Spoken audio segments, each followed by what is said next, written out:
నమస్కారం అండి. నా పేరు శ్రీలక్ష్మి అండి. మేము అంబర్పేట నుంచి వచ్చాము. అంబర్పేట నుంచి యశోద హాస్పిటల్కి వచ్చామండి. అక్కడ మేడంని కలవమని చెప్పారు. సరే లేపాక్షి మేడంని కలిసామండి. నాకు ఎర్నియాను తర్వాత గర్భసంచి ప్రాబ్లం వచ్చిందండి. దాని గురించి నేను ఆవిడని కలిసి మాట్లాడితే సరే మీకు నేను చేస్తాను అని వాళ్ళ ముగ్గురు కూడా సంతోష్ మేడము, లేపాక్షి మేడం గారు, తర్వాత శైలేజ్ మేడం గారు వాళ్ళందరూ కూడా నన్ను చూసి నాకు మోటివేట్ చేసి చాలా ముందుకు పంపించేసి నాకు ఆపరేషన్ చేస్తామని చెప్పారు. దాంతో ధైర్యంగా నేను ముందుకు వచ్చానండి. ముందుకు వచ్చి నేను ఆపరేషన్ చేయించుకోదలుచుకున్నానని చెప్పాను. సరే అని వాళ్ళు ఒప్పుకొని నాకు ఆపరేషన్ 20వ తారీఖు చేశారండి. నేను ఇప్పుడు వారం రోజులు అయిందండి, 12 రోజులు అయింది. నేను ఇప్పుడు బాగానే ఉన్నాను, ఇంకో హ్యాపీగా ఉన్నాను. మళ్ళీ నాకు 12వ తారీఖు అట్లా కుట్లు ఇప్పారండి. కొంచెం పర్వాలేదండి, నొప్పితో కొంచెం ఉంది కానీ నేను చాలా హ్యాపీగా ఉన్నానండి. నాకు ఎవరు చేయనన్నారు. అన్ని హాస్పిటల్ తిరిగానండి, కానీ నేను లావుగా ఉన్నానని నాకు ఎవ్వరూ చేయలేదండి. కానీ నేను ఇప్పుడు ఈ యశోద హాస్పిటల్కి వీళ్ళ దగ్గరికి ఇక్కడ డాక్టర్ గారి దగ్గరికి వచ్చానండి. చాలా బాగా చేశారు లేపాక్షి గారు మేడము, ఇక్కడ ఉన్న స్టాఫ్ అసిస్టెంట్ అందరూ కూడా నన్ను చాలా బాగా చూసుకున్నారండి. నేను చాలా హ్యాపీగా ఉన్నాను. ఇంటికి వెళ్ళాను, హాయిగా మళ్ళీ తిరిగి వచ్చాను. అన్నీ కూడా నాకు చాలా బాగా చూసి నాకు మంచి మందులు ఇచ్చారు. చాలా నాకు ఇది హెల్ప్ చేశారండి అందరూ కూడాను. ఇక్కడ డాక్టర్స్ గారికి, ఇక్కడ ఉన్న స్టాఫ్ వాళ్ళకి అందరికీ కూడా నా ధన్యవాదాలండి. ఇక్కడ నేను హ్యాపీగా ఉన్నందుకు నేను చాలా సంతోషంగా ఉన్నానండి. నమస్కారం అండి. నా పేరు జీవీఎల్ఎన్ మూర్తి. మా అమ్మగారి పేరు శ్రీలక్ష్మి అండి. కొద్ది రోజులుగా ఒక 1 year నుంచి అమ్మగారు అంబ్లికల్ హెర్నియా తోటి, తర్వాత రీసెంట్గా ఒక 1 month నుంచి హిస్టరెక్టమీ గర్భసంచితో ప్రాబ్లంతో చాలా బాధపడుతున్నారు. చాలా హాస్పిటల్ తిరిగామండి. ఎందుకో అన్ని హాస్పిటల్తో పాటు ఒకసారి యశోద హాస్పిటల్ కూడా చూపించుకుంటే బాగుంటుంది కదా అని కన్సల్టేషన్ కోసం వచ్చాము. మేడం చెప్పే పద్ధతి మాకు చాలా బాగా అనిపించిందండి. ఏంటంటే మమ్మల్ని భయపెట్టకుండా, కొంతమంది అన్నారు ఓపెన్ సర్జరీ చేస్తాము, అలా చేస్తాము, ఇలా చేస్తామన్నారు. కానీ ఆమె మీకు కష్టపడకుండా కుట్లు తొందరగా ఆరిపోయేటట్టు లాప్రోస్కోపిక్ సర్జరీ సజెస్ట్ చేసి మేడము ఇంకా సాయిబాబు సార్ ఇద్దరు కోఆర్డినేట్ తోటి కొంచెం చాలా బాగా ఆపరేషన్ చేసి సక్సెస్ఫుల్గా మా అమ్మని మాకు చాలా బాగా తిరిగి ఇచ్చారండి. దానికి చాలా సంతోషపడుతున్నాము. ఇలా చాలా హాస్పిటల్ తిరుగుతున్న సందర్భంలో మాకు ఒక్కొక్క హాస్పిటల్లో అనస్థీషియా గురించి, మీకు అనస్థీషియా ఇస్తే మీకు చాలా కాలం కింద ఫిట్స్ వచ్చాయి, మీరు బతకరు, ఇట్లా మళ్ళీ మీకు వెంటిలేటర్ మీద పెట్టాలి, ఇలా అని చాలా భయపెట్టారండి. కానీ ఇక్కడ అనస్థీషియన్ డాక్టర్ కూడా ఎంత బాగా, ఆమెకి చాలా థ్యాంక్ యూ చెప్పాలండి. ఎట్లంటే ఆపరేషన్కి సరిపడ్డంత వరకు అనస్థీషియా ఇచ్చి, ఆ తర్వాత ఆమె ఆపరేషన్ థియేటర్లో వచ్చి బయటకు రాగానే ఆమెకి మళ్ళీ ఆమె మా హోస్ట్లోకి వచ్చేసారు.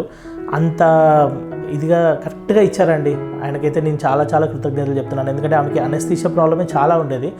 ఆ స్లీపింగ్ ఆప్నియా అని అదని ఇదని చాలా భయపెట్టారు. కానీ అలా కాకుండా చాలా బాగా చూసారండి. ఆయన పేరు హరిబాబు గారు అనుకుంటాను. నేను ఆయన్ని కలిసి నిజంగా థ్యాంక్ యూ చెప్పాలండి. అలాగే హాస్పిటల్ సిబ్బంది అందరూ ప్రతి ఒక్కరు మా అమ్మని చాలా బాగా చూసుకున్నారు. దానికి నేను పేరున కృతజ్ఞతలు చెప్తున్నానండి. Thank you so much. This is regarding Sreelakshmi garu. She is 55-year-old. She came to us with chief complaint of postmenopausal bleeding, recurrent episodes of postmenopausal bleeding. She is morbidly obese with BMI of 42, hypothyroid, hypertensive, de novo diabetic, epileptic disorder with obstructive sleep apnea syndrome.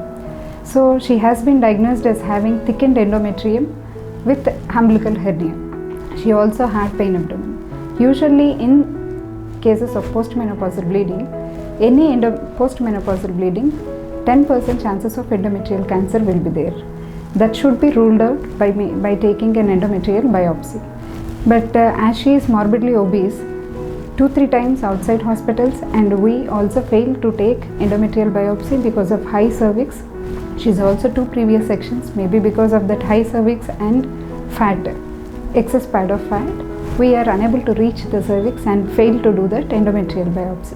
So we planned for a total laparoscopic hysterectomy for faster recovery of her. Total laparoscopic hysterectomy with bilateral salpingo-oophorectomy and frozen section, along with hernia repair. So we planned with the proper preoperative planning, like 10 days before our planned surgery date, we have taken clearance from general physician, cardiologist, pulmonologist, and a neurophysician with cardiac fitness. So we started on her in-center spirometry with BiPAP so that we can reduce the amount of post-operative atelectasis taking in that view, and low residual diet with the proper bowel preparation and stockings. We want to reduce the complications rate. So with proper preoperative preparation, we posted her electively on for total laparoscopic hysterectomy. Intraoperatively, two major concerns are there: anesthetic part and surgical part.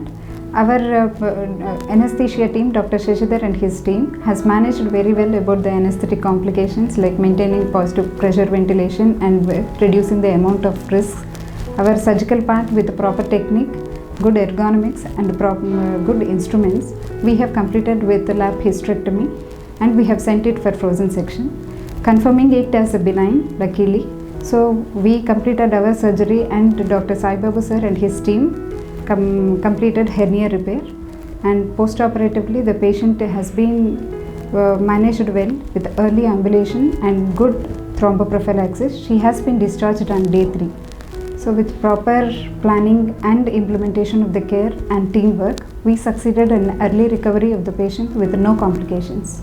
Post-operatively, we have taken care for postpartum atelectasis and we have given proper doses of thromboprophylaxis. Usual post-operative complications are in these obese patients, the oxygen saturations will be less because because positional or obstructive sleep apnea and post-operative atelectasis, and also main risk factor like life-threatening risk factor is thrombo like DVT or pulmonary embolism, pulmonary thromboembolic disorders. So we have taken proper care with a good critical care management, and she has been discharged on day 3 of her surgery. So finally, with proper planning and implementation of the care with teamwork, we succeeded in faster recovery of the patient with no complications. Thank you.